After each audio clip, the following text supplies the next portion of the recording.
रामायण के जिंदा सबूत जिन्हें देखकर वैज्ञानिक भी है हैरान। हनुमान जी जब समुद्र को लांघकर सीता माता की खोज करने लगे तब खोजते खोजते वो श्रीलंका पहुंच गए, लेकिन वहां पहुंचकर किसी कारणवश उन्हें अपना विशाल रूप धारण करना पड़ा, जिसकी वजह से उनके पैरों के निशान वहां चट्टानी पत्थरों पर जम गए। शायद आपने भी रामायण में ये कहानी जरूर सुनी होगी, लेकिन कई लोग इन कहानियों पर विश्वास नहीं करते। अगर आप भी उनमें से एक हैं तो आपको बता दें कि श्रीलंका में आज भी वहां की चट्टानी पत्थरों पर हनुमान जी के पद चिन्ह साफ साफ दिखाई देते हैं। कई लोग रामायण की कहानी को सिर्फ एक काल्पनिक कहानी मानते हैं, जबकि कुछ लोगों के लिए ये उनकी धार्मिक आस्था का विषय है। लेकिन जो लोग विश्वास नहीं करते, आज हम उनकी सारी गलतफहमियां दूर करने वाले हैं।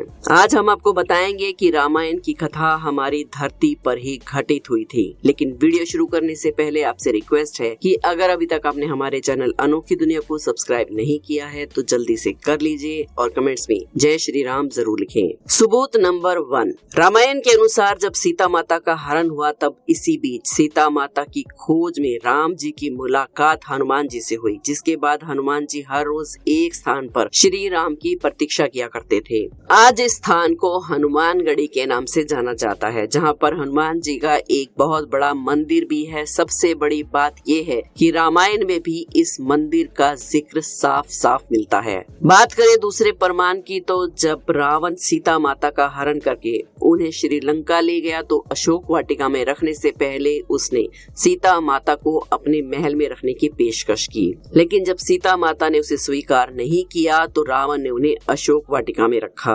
और ये अशोक वाटिका आज भी एक गुफा की तरह मौजूद है, जो देखने में बिल्कुल कोबरा सांप की तरह दिखाई देती है। जब आप इस गुफा के अंदर जाएंगे तो आपको वहाँ ढेर सारी नक्काशियाँ देखने को मिलेंगी, जो इस बात का प्रमाण देती हैं कि रामायण की कथा कोई काल्पनिक कथा नहीं है। सबूत नंबर 3, इसी तरह दोस्तों जब श्री राम को सीता माता के बारे में पता चला कि वो कहाँ पर कैद हैं, तब हनुमान जी और बाकी लोगों के साथ श्रीलंका के रास्ते पर वो निकल पड़े। लेकिन बीच में विशाल समुद्र को देखकर सभी वहीं रुक गए। उसी वक्त उनकी सेना ने चट्टानी पत्थरों पर राम नाम लिखा और उसे पानी में फेंकने लगे। राम नाम लिखने से पत्थर पानी में तैरने लगे। इसके बाद उनकी पूरी सेना ने मिलकर श्रीलंका तक पुल बनाया, जिसे आज हम राम सेतु के नाम से जानते हैं। अब आप ही बताइए कि रामायण का इससे बड़ा सबूत और क्या हो सकता है। लेकिन अगर अभी भी आपको यकीन नहीं आ रहा है तो जरा आगे सुनिए। जिन पत्थरों से इस राम सेतु पुल का निर्माण हुआ था, आज भी वो पत्थर वहीं पर मौजूद हैं।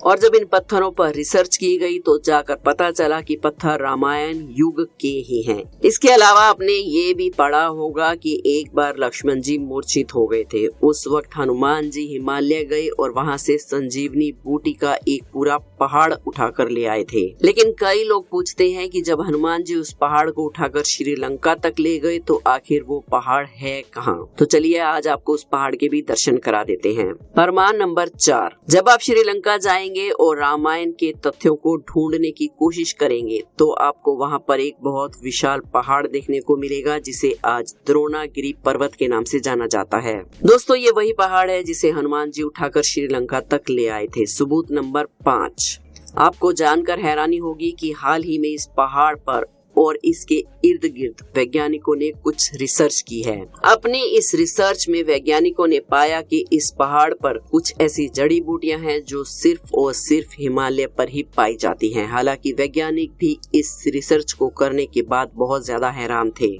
इन सभी तथ्यों से आपको ये तो समझ आ ही गया होगा कि रामायण की कथा काल्पनिक नहीं थी। लेकिन अभी रुकिए, अभी ऐसे और भी कई तथ्य हैं जो आपको हैरान कर देंगे। सबूत नंबर 6, इसी तरह जब रावण सीता माता का हरण कर ले जा रहा था तो जटायु ने रावण को रोकने की कोशिश की थी, लेकिन वो अपनी इस कोशिश में सफल नहीं हो सके।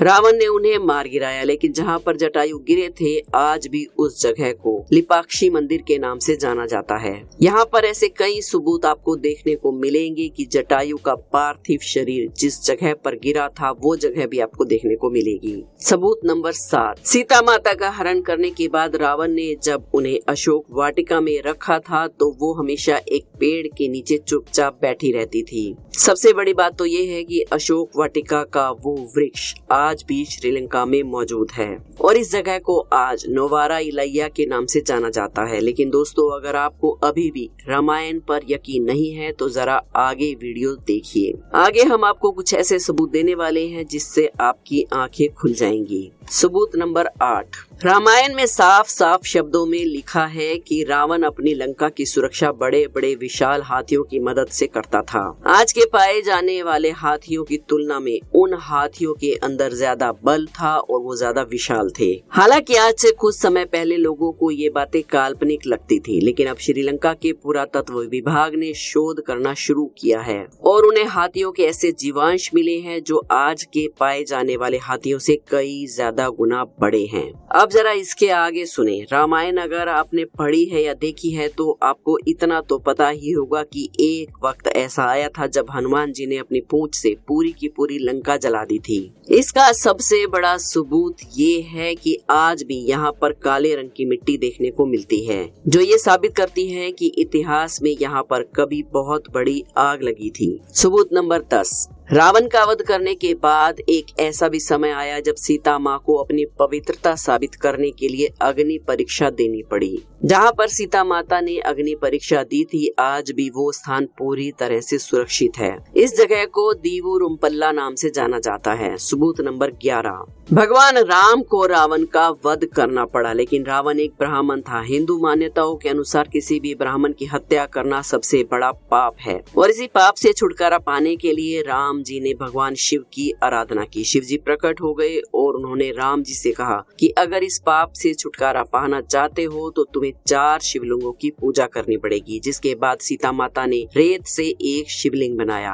हनुमान जी 2 शिवलिंग हिमालय से ले आए थे और राम जी ने खुद अपने हाथों से एक शिवलिंग का निर्माण किया, जो कि यहाँ आज भी मौजूद है। इस मंदिर में आज भी राम जी के द्वारा बनाए गए शिवलिंग की यहाँ पूजा होती है। सबूत नंबर 12, वनवास काल में अयोध्या को छोड़ने के बाद श्री राम नासिका तक पहुंच गए थे, जिसके बाद काफी लंबे समय तक वो नासिका में ही जंगलों में रहे। इसी बीच एक बार लक्ष्मण ने रावण की बहन शूर्पणखा की नाक काटी थी। आपको जानकर हैरानी होगी कि जहां पर लक्ष्मण ने शूर्पणखा की नाक काटी थी, आज भी वो जगह नासिक में मौजूद है, जिसे पंचवटी के नाम से जाना जाता है। सबूत नंबर 13, भगवान राम की तरह रावण भी भगवान शिव का बहुत बड़ा भगत था, इसीलिए उसने एक बहुत बड़े शिव मंदिर का निर्माण करवाया था, जो आज भी मौजूद है। इस मंदिर को कल्याणेश्वर मंदिर के नाम से जाना जाता है। इस मंदिर में भगवान राम के अलावा रावण की मूर्तियां भी बनी हुई हैं और यहाँ के लोग भगवान राम के साथ साथ रावण की भी पूजा करते हैं। सबूत नंबर 14, दोस्तों ये तो हम सब जानते ही हैं कि सीता माता के पिता का नाम राजा जनक था।